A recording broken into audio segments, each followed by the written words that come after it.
ہمارے معاشرے میں افسوس ہے کہ ظلم بہت پھیل گیا ہے، اور وہ انفرادی سطح پر بھی ہے اور اجتماعی سطح پر بھی ہے۔ انفرادی سطح پر تو یہ ہے کہ لوگ دوسرے کے حقوق پر قبضہ کرنے میں بہت شیر ہو گئے ہیں۔ پیسہ میرے پاس آنا چاہیے، دوسرے کا پیسہ میں کسی طرح غصب کر لوں، کسی طرح اس کے بجائے پیسہ میرے پاس آ جائے، اس میں معاشرہ بڑی بری طرح پھنسا ہوا ہے۔ کسی انسان کا انتقال ہوتا ہے تو شریعت کا حکم یہ ہے کہ جلد از جلد اس کی میراث تقسیم کی جائے۔ میراث تقسیم کرنے کا حکم قرآن کریم نے پورے ایک رکوع میں دیا ہے، اور اس کے حصے بیان فرمائے کہ اس کے ترکے میں سے کس کو کتنا دیا جائے گا۔ اسلام سے پہلے کسی بھی مذہب و ملت میں ترکے کی تقسیم کا کوئی معیار نہیں تھا، جس کے جو ہاتھ آ گیا وہ لے اڑا۔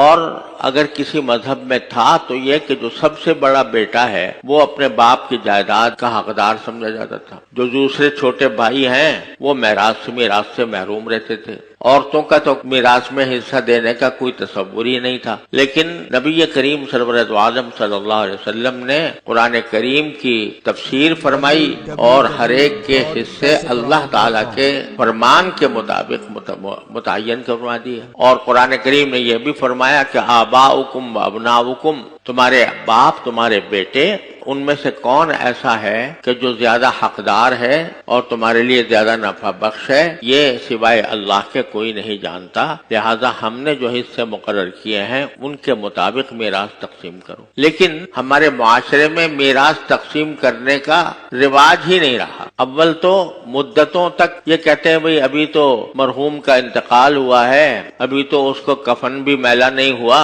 تو اس کے مال کو کیوں حصے بکھرے کرنے میں ہمیں اچھا نہیں لگتا۔ وہاں تو اچھا نہیں لگتا، لیکن جب آگے بڑھ کر جھگڑے کھڑے ہوتے ہیں تو پھر ایک دوسرے کے دشمن بن جاتے ہیں، اور میراث کے بارے میں ایسے جھگڑے کھڑے ہوتے ہیں کہ ان سے لڑائیوں کی نوبت آ جاتی ہے، قتل و قتال کی نوبت آ جاتی ہے۔ یہ سارا ظلم ہے جو ہمارے معاشرے میں پھیلا ہوا۔ اللہ تعالیٰ نے عورتوں کا حصہ مقرر فرمایا تھا، لیکن ہمارے معاشرے میں اکثر و بیشتر عورتوں کو میراث سے محروم رکھا جاتا ہے۔ بس اگر زیادہ سے زیادہ ہوا تو بیٹوں نے قبضہ کر لیا اور اپنی بہنوں کو میراث میں سے کوئی حصہ نہیں دیا۔ نتیجہ یہ کہ ان کے آمدنی میں حرام شامل ہو گیا، اور جب تک وہ اپنی بہنوں کو اور مرحوم کی بیٹیوں کو یا ان عورتوں کو جن کو اللہ تعالیٰ نے حقدار قرار دیا ہے ان کو نہیں دیں گے، اس وقت تک ان کے مال میں حرام کی آمیزش ہے، وہ حرام کھا رہے ہیں۔ یہ ظلم ہے انفرادی سطح پر۔ ذرا سی